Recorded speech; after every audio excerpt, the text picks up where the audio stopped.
네, 안녕하세요. 로열로더 투자전략가 로로쌤입니다. 자, 오늘은 신라젠에 대해서 말씀드리도록 하겠습니다. 이게 제가 좀 억울한 게 그동안 제가 말씀드릴 때 신라젠은 그래도 가능성을 좀 낮게 보고 있습니다. 뭐 이렇게 많이 말씀을 드렸는데 자꾸 저 때문에 실패한 것처럼 말씀하시는 분들이 많은데 저는 아예 관계가 없습니다. 기업들이랑은. 그래서 요거는 오해 없으시길 바랍니다. 그 업계에서 나도는 떠도는 정도의 가능성에 대해서 제가 말씀을 드리는 건데 가능성 같은 경우 기존에 이런 말씀을 드렸었죠. HLB 같은 경우 이게 기본적으로 임상 3상 성공률이 뭐 49%인데 희귀의약품일 경우에 76% 정도가 평균이고 메지온도 마찬가지인 76% 정도가 성공 확률이고, 그리고 여기에 플러스 알파로 뭐 다른 작용 기전이나 뭐 현재 뭐 히스토리가 있으면은 뭔가 플러스 알파가 된다. 근데 HLB는 이제 중국에 사용되고 있으니까 플러스 알파다. 이런 식으로 말씀을 드렸죠. 그래서 헬릭 스미스 같은 경우도 뭐 이렇게 되고, 근데 개인적으로 헬릭 스미스에 대한 기대감이 높다 이렇게 말씀을 드렸죠. 근데 신라젠은 이제 가능성을 좀 낮게 봅니다. 이렇게 말씀을 제가 꾸준히 드려왔었는데, 그래도 회사 측에서 발표하는 것만 들어봤을 때는 이게 오픈라벨이라서 중간중간 모니터링이 된단 말이에요. 모니터링하고 이제 넘어가고 하는 식인데, 이게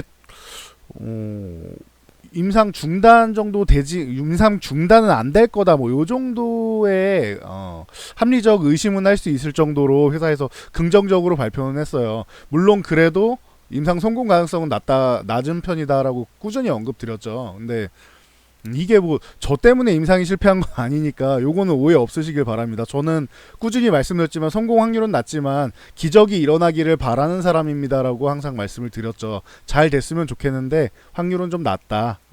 그냥 확률에 대해서만 말씀드렸지 제가 뭘 관여하거나 할 수는 없습니다. 그러니까 그렇게 말씀하시면 저도 좀 서운하니까 일단은 지금 상황에서 보자고요. 어떻게 되는지. 제가 꾸준히 언급드렸던 게 신라젠은, 자, 조금 앞으로 돌아가 보자고요. 이 구간들에서 제가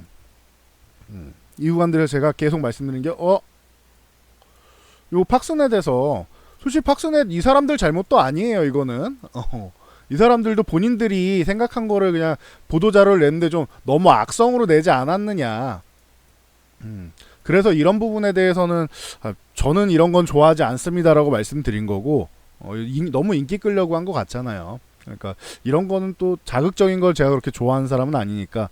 그래서 이렇게 밀렸을 때 66,000원 회복한 다음에 들어가야 됩니다. 그 전까지는 만약에 회복을 못하면 또 한 번 더 밀릴 수도 있기 때문에 꼭 회복하면 들어가야 됩니다라는 말을 제가 자주 말씀드리죠. 회복 전까지는 약세 구간입니다라는 뜻이에요. 그래서 결국 66,000원 회복 못하고 한 번 더 밀렸죠.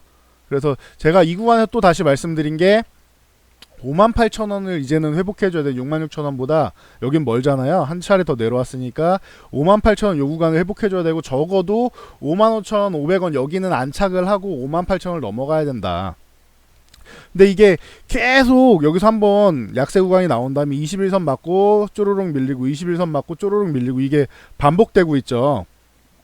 그런 상황에서 다시 한번 이제 58,000원 도전하면서 희망을 키워갔는데 21선 올라타고 희망을 키워갔는데, 결국에는 이제 그 HLB 사건 나오면서 임상 실패가 나오면서 아이고 그 확률이 높다고 생각했던 HLB 같은 경우도 76%에서 플러스 알파면은 굉장히 높은 성공률인 거잖아요. 임상 3상만 봤을 때. 근데 이것도 실패를 했는데 신라젠이 되겠느냐라는 의견이 나왔는데, 그 상황에서도 뭐 마찬가지인 것 같아요. 기적을 바라는 사람들은 누구나 있는 거잖아요. 저도 기적이 나오기를 뭐 기대하는 사람이었고, 나오면 좋겠다라는 정도였고, 대신 확률은 실패 쪽에 가깝다라고 말씀을 드렸었고, 대신 그래도 이 무용성 평가 정도는 넘어갈 줄 알았는데 이 부분이 좀 잘 안 됐죠. 그래서 현재 상황을 보면 임상 3상 같은 경우는 총 600명 모집입니다. 이 중에서 300명은 이제 이 신라젠의 팩사백을 먼저 투여하고, 그리고 나서 이제 넥사바를 투여하는, 이제 임상 2비상이랑 반대죠. 그리고 300명은 뭐 넥사바를 투여하는 뭐 이런 식으로 해가지고 600명을 진행한다. 그래서 6월에 발표된 내용으로는 이제 460명이 모집 완료됐다라고 했죠. 그리고 이번 무용성 평가 같은 경우는 이 460명이 아니고 얼만큼 생존 기간 얼만큼 늘어난지 이걸 판단해야 되잖아요. 그러니까 기존에 테스트를 했던 이제 190명을 대상으로 이제 결과로 이제 평가가 나온단 말이에요. 근데 이게 어떤 부분에서 무용성 평가는 통과되지 않겠느냐라는 희망을 심어줬었냐면은 이 발표가 자꾸 미뤄지는데 이 암 같은 경우에는 이제 생존 기간으로 따진단 말이에요. 근데 생존 기간이 예를 들면은 여러분들이 쉽게 보면은 드라마에서 이 뭐 시한부 인생인데 이제 암 말기입니다. 3개월 남으셨습니다. 이렇게 얘기할 거 아니에요. 3개월이다. 뭐 이렇게 얘기를 할 거 아니에요. 의사 선생님께서 판단해가지고 이제 말씀을 해주시죠. 이 정도 될 것 같다라고 말씀해 주시잖아요. 그러면은 이 구간에서 얼만큼 더 생명이 연장되느냐 이게 중요한 건데 이게 아직 환자가 사망하지 않았다라고 하면은 생명이 더 1개월, 2개월 뭐 적어도 1, 2주라도 점점 더 연장되는 거잖아요, 생명이. 그렇죠. 여러분 같으면은 3개월 남았습니다라고 했는데 내가 약간의 부작용은 있더라도 6개월을 살 수 있다라고 하면은 약을 사용을 하겠죠. 뭐 1년을 살 수 있다? 이건 무조건 써야죠. 부작용이 좀 있어도 이거는 웬만하면 쓰겠죠. 진통제랑 뭐 같이 해가지고라도 이런 상황이란 말이에요. 그래서 뭐 세상이 무너지는 거 아니겠습니까? 저도 이제 뭐 주변에도 이제 암을 앓으시는 분들도 있고 해서 좀 어느 정도는 뭐 100% 공감은 아니어도 제발 이런 치료제들이 잘 되기를 바라는 사람인데 요렇게 해서 기대감을 좀 높였는데 무용성 평가가 이제 미팅을 했는데 이제 임상 중단에 대해서 권고를 받았죠. 그러다 보니까 이렇게 되면은 강행할 이유가 없어요. 임상 중단 권고를 FDA에서 이제 승인이 안 나와요. 이런 거는. 그렇기 때문에 뭐 과거에 뭐 바이오젠 같은 경우도 뭐 거의 한 30% 정도 이렇게 주가가 하락하고 하는데 우리나라는 이제 지금 아직 신라젠 같은 경우는 그러면은 다른 기업들 뭐 예를 들면은 뭐 유한양행이라던가 녹십자라던가 한미약품이라던가 이런 뭐 아니면 셀트리온이라던가 이런 지금 돈을 벌면서 신약을 개발하는 기업들하고는 좀 다르죠. 돈을 버는 수단이 없잖아요. 그러니까 그러면은 지금 기다리고 있는 대기하고 있는 파이프라인이 뭐 여러 가지가 있는 건 맞는데 병용으로 되는 거는 맞는데 들어가는 것들은 많이 있는데 이 부분에서 이제 의심을 받게 되는 거죠. 이거 돈 어떻게 할 건데 또 시비 발행하고 유증하고 뭐 이런 식으로 돈을 끌어와야지 임상을 진행할 거 아니에요. 수백억씩 들어가니까 한 번 할 때마다 수백억 뭐 천억도 땡기고 해야 되니까 이거를 계속 해야 되는데 쉽지 않은 거지. 자금 조달에 또 이제 문제가 또 생길 수 있는 거죠.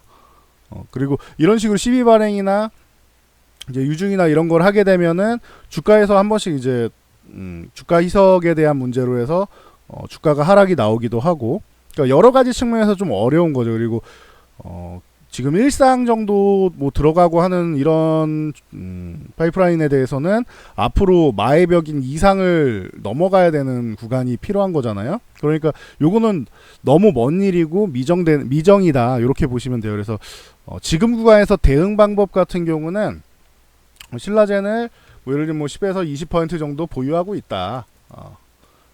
나는 이 기업과 함께 성장하기 위해서 실패하더라도 보유하고 있다라고 하시는 분들은 지금 이 구간에서 뭐 당장 뭐 월요일날 뭐 매도하고 그러기는 어렵잖아요. 그래서 반등이 나오면은 조금 분할 매도로 정리를 하시. 저번에 HLB처럼 일부는 정리하고 뭐 다른 종목으로 또 이동을 한다던가 아니면은 한 5, 6년 정도는 좀 기다려본다라고 생각하시는 방법으로 같이 성장한다라는 방법으로 가셔야 돼요. 이거는 기존에 말씀드렸던 거랑 똑같죠. 이거는 새로운 방향이 아니죠. 5, 6년 정도는 5, 6년 정도는 이 기업의 성장을 나는 같이 지켜보면서 투자를 해서 같이 성장을 하겠다라고 하시는 분들은 이렇게 들어가시는 거고, 아니 이 기업이 기존에 환자가 계속 오래 살아가지고 이 무용성 평가 발표가 지연됐다고 했는데 이러면은 이거 신뢰성에 문제 있는 거 아니야? 나 이 기업 신뢰를 못 하겠는데? 라고 생각하시는 분들은 반등이 나오면 그 구간에서는 좀 줄이고 가시는 게 맞는 것 같아요. 그러니까 요거는 생각의 차이에 따라 다른 것 같아요. 그리고 나는 원래부터 바이오 종목에 관심이 없어서 여기는 다 사기꾼들 같아 라고 생각하시는 분들이 있을 수 있어요. 이분들을 뭐라고 할 수 없어요. 바이오 종목에 투자하시는 분들을 뭐라고 할 수 있는 것도 아니고 이분들을 뭐라고 할 수 있는 것도 아니에요. 각자 생각이 있는 거니까. 그런 개념이 성장주를 좋아하시는 분이 있고 가치주를 좋아하시는 분이 있죠. 그러니까 이거는 개념의 차이인 거예요. 자기의 선호도의 차이인 거고. 그래서 바이오주는 다 사기야 이렇게 생각하시면 어차피 매수 안 하셨을 테니까 신경 안 쓰시면 되고, 네. 지금 구간에서만 생각하시면 될 것 같아요. 이 구간에서 여러분들이 기업을 믿고 같이 함께 성장하겠다.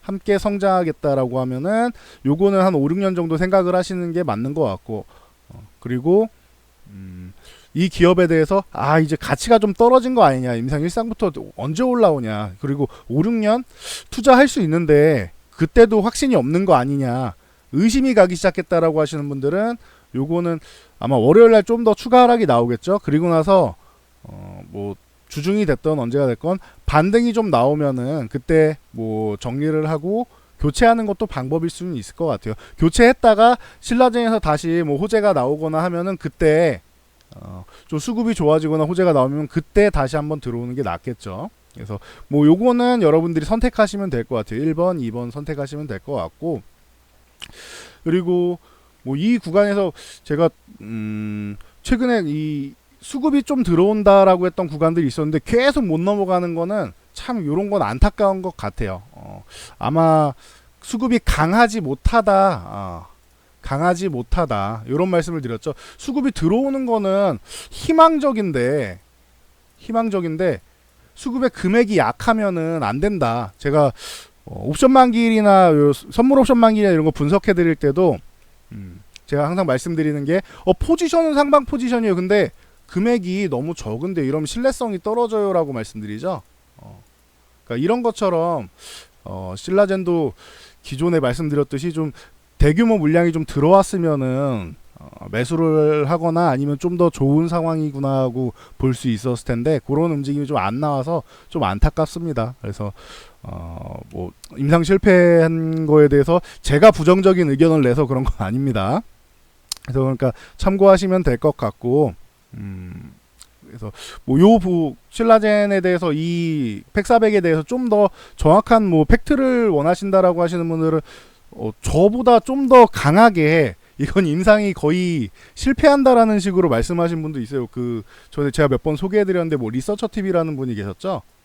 이분 채널 가시면은 조금 더 디테일하게 좀 보실 수 있습니다. 신라젠 뭐 무용성 평가에 대해서 말씀을 하셨는데 제가 꾸준히 가능성이 낮습니다라고 했는데 이분은 거의 이거 신라젠 이거 실패입니다라는 거를 아예 돌려서 말씀하셨더라고요.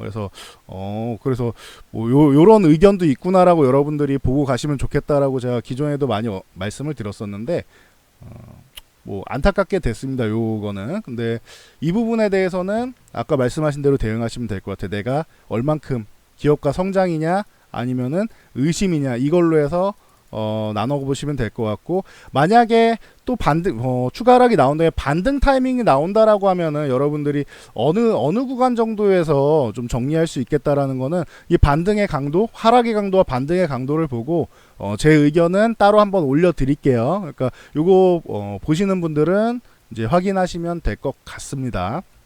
그래서 올해 하반기에 굵직굵직한 이슈들이 있다라고 말씀드렸는데 일단 가장 기대주였던 HLB가 먼저 안 좋은 소식을 가져왔고, 두 번째로 메지온 같은 경우는 약간의 뭐 오해는 있었지만 좋은 소식이다. 그리고 세 번째 신라젠의 무용성 평가. 근데 사실 이건 임상 3상 성공했다 뭐 이런 개념이 아니잖아요. 그냥 이거는 중간 단계고 앞으로 임상을 진행할 것이냐 3상을 계속 진행할 것이냐 말 것이냐라서 이 정도까지 파급력은 아니다라고 말씀을 드렸었는데 뭐 안 좋게 나왔습니다. 그리고 나서 이제 가장 하이라이트는 요거라고 했죠.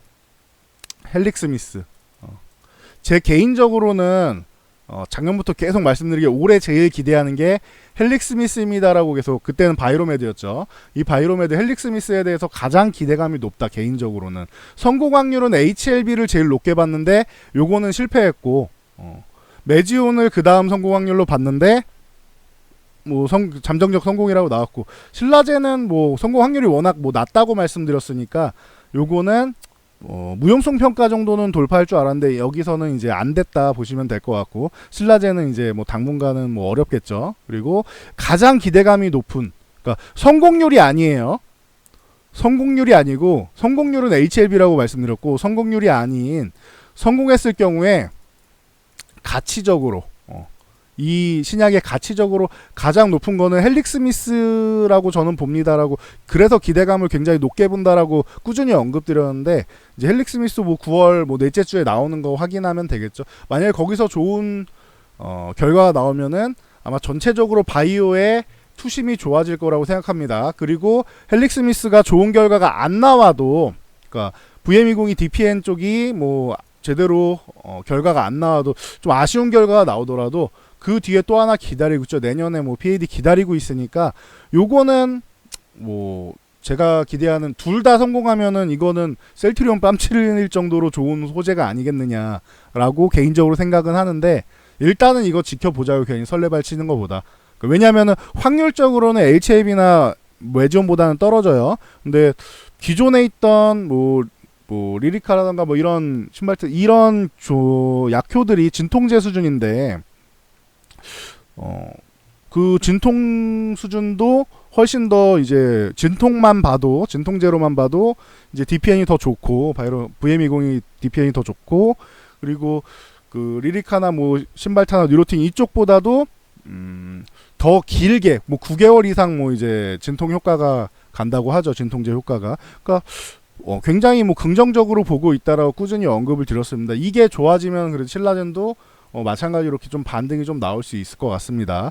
그리고 얼마 전에 매지온 영상 보면서 또 바로 잡아주신 분들, 제가 뭐 한글 보고 이렇게 말씀드렸는데 거기서 제대로 바로 잡아주신 분들 감사드리고요. 제가 항상 말씀드려, 저도 같이 공부해 나가는 입장이지 모든 걸 아는 입장은 아니다라고 항상 말씀드리죠. 대신 여러분보다 투자에 대한 전략 같은 경우는 좀 더 디테일하게 잘 세우니까 이런 부분을 말씀드리는 거라고 말씀드렸어요. 그래서 그거는 참고하시면 될 것 같고, 대신 약간 오해하신 부분이 있는데 9월에 매지온 발표가 9월에 나온다고 하진 않았습니다. 9월에는 이런 그 말씀드렸듯이 뭐 그 HLB나 헬릭 스미스 쪽이 기다리고 있는 거지, 매지온이 9월이라고는 안 했습니다. 그거는 오해하시면 안 될 것 같습니다. 그래서 여기까지 말씀드리고 넘어가면 될 것 같아요. 너무 속상해하지 마시고요. 그리고 언제나 한 종목에 올인한다거나 뭐 이렇게 레버리지를 쓴다거나 이러지만 않으면은, 몰빵은 그래서 어려운 거라고 했잖아요. 특히 바이오 쪽은. 차라리 몰빵하실 거면, 비중을 크게 가져가실 거면 제가 삼성전자 뭐 계속 말씀드리고 있죠. 이쪽이 차라리 뭐 50%까지 넣어도 이상하지 않은 종목이고, 바이오 종목에서 제가 볼 때 비중을 크게 가져갈 수 있는 종목은 장기적으로 볼 때 아직까지는 개인적으로는 셀트리온 외에는 아직은 없지 않겠느냐. 헬릭 스미스를 그렇게 제가 가치를 높게 봐도 거기에다가 뭐 몰빵 수준으로 그 50% 40% 이렇게 들고 갈 수는 없다면, 근데 셀트리온은 가능하지 않겠느냐, 뭐 5년 10년 이렇게 보면은 저는 꾸준히 성장하지 않겠냐, 이렇게 본다고 말씀을 드렸죠. 그래서 이런 종목들, 현재 실적이 나오는 종목, 그리고 앞으로 실적이 찍힐 종목, 이런 쪽으로 보시는 게 맞다고 꾸준히 언급드렸으니까 요건 참고하시면 될 것 같아요. 나머지 신약에 기대감이 있는 종목들은 개인적인 기대감에 따라서 좀 희박하다 싶으면 한 10%, 좀 확률이 그래도 괜찮은 것 같다 싶으면은, 좀 높은 것 같다 싶으면 20%, 이거는 내가 이 돈을 없는 셈 치더라도 여기 기업에다가는 좀 투자를 해주고 싶다면 30%, 저는 헬릭 스미스가 30% 정도 투자해서 이 기업이 잘 됐으면 좋겠다라는 기대감을 갖고 간다라는 기업이라고 말씀을 드렸죠. 나머지는 1, 20% 정도고, 셀트리온 같은 경우가 이거보다 좀 더 투자를 할 수 있고, 삼성전자는 뭐 50%, 그 이상도 사실 가능한 종목이다라고 말씀을 드렸으니까, 이런 비중에 대해서 여러분들이 다시 한번 생각을 하고, 앞으로 만약에 과거에 실수를 했거나 이번에도 실수를 했다라고 하면 앞으로 여러분 주식 인생은 죽을 때까지 할 수 있는 거잖아요. 이거는 엄청나게 힘이 든 것도 아니고. 그러니까 앞으로는 요 부분을 좀 개선해 가지고 가면은 포트폴리오 전략을 가면은 내 계좌가 아예 박살나거나 하는 일은 방지를 할 수 있습니다. 그러면은 나머지 지금 전체적으로 시장이 안 좋아서 그러지 연말까지 봤을 때는 꽤 올라온 종목들이 많을 거다라고 말씀드렸죠. 최근 시장이 많이 안 좋으니까 종목들이 많이 밀려 있단 말이에요. 저희 종목들도 밀려 있는 것들이 있고, 그러니까 그런 부분이 올라오면서 이런 뭐 신라젠이나 뭐 LCLB나 이런 부분에서 손실 본 부분이 있다면 이 부분에서 나머지 비중으로 채워줄 수 있단 말이에요. 수익을 채워준단 말이에요. 그러니까 요 개념으로 해서 가시면 될 것 같아요. 그래서 분산 투자가 중요한 거다. 그래서 강의 같은 경우는 제 채널 오시면은 여기 밑에 보시면 요 녹색 있죠? 요거 주말마다 올려드리고 있으니까 참고로 보시면은 될 것 같습니다. 그래서 강의 잘 보시고 여러분들 프로 대응도 잘 하시면 좋을 것 같습니다. 저는 여기까지 하고 물러가도록 하겠습니다. 힘내시고요. 제가 지금 화이트 호카리스트 오늘 이게 일본에서 통과된 것 때문에 지금 한미일 요 6시 반부터 시작되는 거 기다리다가 조금 늦게 올렸는데 양해해 주시고, 추가적으로 나오는 소식들이 있으면은 일본 뭐 수출 규제 요 부분에서 미국이 중재하는 안에 대해서 나오는 소식이 있으면 또 바로 전해드리도록 하겠습니다. 좋은 저녁 되시고 좋은 주말 되시고요. 힘내시고 다음 주에 뭐 이렇게 반등이 나온다거나 움직임이 나오면은 대응 방법, 그 움직임에 맞춰서 대응 방법 올려드리도록 하겠습니다. 전 여기까지 하고 물러가도록 하겠습니다. 좋은 밤 되시기 바랍니다.